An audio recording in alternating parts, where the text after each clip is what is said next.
Well, the Trump administration faces an important test at the ballot box later on Tuesday in an election to decide control of the Supreme Court in the state of Wisconsin. Conservative candidate Brad Schimel is backed by Trump and his allies. He's facing the Democratic Alliance Susan Crawford in what's become the most expensive state court contest ever. $90 million has been spent on campaigning, with Trump advisor Elon Musk handing out million-dollar checks to voters. The election is being seen as a gauge of Trump's approval early in his second term, along with Elon Musk's massive cost-cutting program. Charles Franklin joins me now. He's a polling expert and professor at Marquette University Law School in Milwaukee. That's in the great state of Wisconsin. Great to have you on the show. So a state Supreme Court election usually, let's say, attracts little attention. Why is the Wisconsin vote now so high profile? Here in the state, it's because ideological control of the court is at stake. Conservatives had controlled the court for about 15 years. 2 years ago, liberals took a one-seat majority on the court. Now, with a liberal retirement, either side could take back control with the results.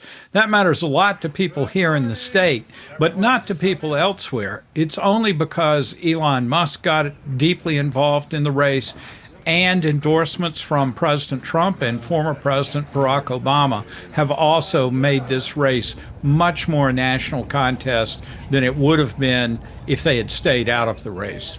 All right, you mentioned Elon Musk there. So he's been under the spotlight in the campaign. He's been handing out million-dollar checks to voters.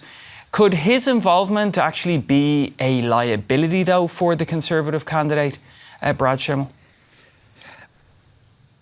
That's the big bet that's being placed here and the big risk for both sides. Musk is pretty popular with Republican voters, though not as popular as Donald Trump is. But Musk is virtually hated by Democrats, 97% of whom have an unfavorable view of him. So the bet on the Republican side is that his money and his organizing and his endorsements will rally those Trump voters from last November who might have not voted this time to come out to the polls. But Democrats have aggressively used attack ads saying Musk is trying to buy this Supreme Court seat, and that's mobilizing Democratic voters. So the question for the election is, which side really has more successfully mobilized their voters? How big of a blow would it be if the Trump camp loses? Well, I think it would be a signal that, having gone all in on this race, Musk and his associated groups have spent around $20 million on the race, and the Trump endorsement, a lot of advertising pointing out that Trump has endorsed the conservative candidate.